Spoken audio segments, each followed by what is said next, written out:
எல்லாத்தையும் பார்சல் பண்ணி வச்சுட்ருக்காங்க. ஏதாவது ஆர்டர் வந்துச்சான்னு சொல்லிட்டு மாறன் வந்து கேட்க, இவ்வளோ ஆர்டர் வந்திருக்குடா, அதை பாரு எல்லாத்தையும் பேக் கூட பண்ணி வச்சுட்டோம், அட்ரஸும் எழுதி வச்சுட்ருக்கோம், நீங்கள் போய் டெலிவரி பண்ணிட்டு வந்துருங்கன்னு சொல்லிட்டு சொல்கிறாங்க. அப்புறமா மாறனும் வீராவும் ஆட்டோவில் வச்சுக்கிட்டு போயிட்டு எல்லா வீட்டுக்கும் வந்துட்டு கொடுத்துட்டு காசெல்லாம் வாங்கி வாங்கி ஒரு கோணிப்பைக்குள்ளே போட்டு அப்படியே கொண்டு வராங்க.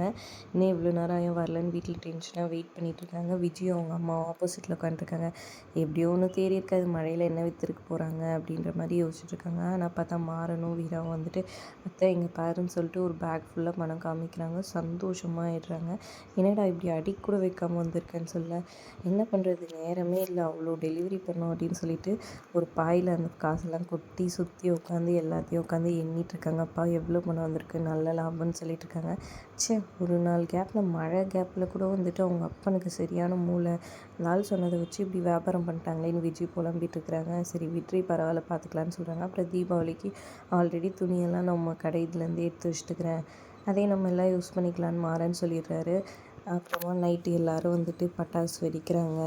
பிருந்தா சொன்னனால மறுநாள் வந்துட்டு தலை தீபாவளிக்கு எல்லாமே சந்தோஷமாக இது பண்ணாங்க.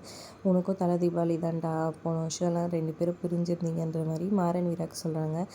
அவங்கவுங்க வந்துட்டு குழந்தை குட்டிங்களை பெற்று சந்தோஷமாக இருக்கணும் அப்படின்ற மாதிரி வள்ளி சொல்கிறாங்க. அப்புறமா எல்லாம் ரெடி ஆகிட்டு வந்து ராமச்சந்திரன் கால்லையும் வள்ளி கால்லையும் விழுந்து ஆசீர்வாதம் வாங்கிக்கிறாங்க. சாமி சந்தோஷமாக எல்லோரும் கும்பிட்டு முடிச்சுட்டு அப்புறமா போயிட்டு பட்டாசு எல்லாம் குடும்பத்தோடு சேர்ந்து வெடித்து சந்தோஷமாக இருக்கிறாங்க. இதெல்லாம் பார்த்து விஜய் கானில் இருக்காங்க. இருங்கடா உங்களுக்கு வைக்கிறேன் அப்படின்ற மாதிரி இது பண்ணிகிட்ருக்குறாங்க. ஒரு பக்கம் அவங்க ஹஸ்பண்ட் வந்துட்டு விஜய் வந்துட்டு நம்ம பட்டாசு அடிக்கலாம், நம்மளுக்கு தலை தீபாவளி இருந்தால் இந்த புடவை கட்டிக்கோ அப்படின்னு அவர் வம்பு பண்ணிகிட்ருக்காரு. விஜய் வந்து அவரை வழக்கம் போல் ஓட விட்டுடுறாங்க. அதுக்கப்புறம் சமைக்கலாம், இதுமாதிரி கறியெல்லாம் வாங்கிட்டு வாடான்னு சொல்லிட்டு இங்கே வள்ளி சொல்ல, அதெல்லாம் ஆல்ரெடி வாங்கிட்டு வந்து வச்சாச்சு, இன்றைக்கி நாங்கள் தான் சமைக்க போகிறோம், நீங்கள் யாரும் வரவே கூடாது கிச்சனுக்குள்ளேன்னு சொல்லிட்டு ராகவன், கார்த்திக், மாறன் 3 பேரும் கிச்சனுக்குள்ளே போய் சமைச்சிட்ருக்காங்க. அவங்க அப்பா வந்து இதை பண்ணுங்க அதை பண்ணுங்கன்னு சொல்லிட்டு இங்கேயும் வந்து இவர் இது பண்ண ஆரம்பிச்சிட்டாரான்னு மாறன் புலம்பிகிட்ருக்கிறாரு. அப்புறம் அவங்க அப்பாவை அமுச்சு வச்சுட்டு இவங்க 3 பேரும் சமைச்சிட்ருக்காங்க. சமைச்சு எல்லாம் முடிச்சாச்சு, சாப்பிட்லான்ற மாதிரி வந்து இது பண்ணிகிட்ருக்குற அப்போ கரெக்டாக வந்துட்டு மது வராங்க. வீராவும் மாறனும் ஒன்றா வராங்க.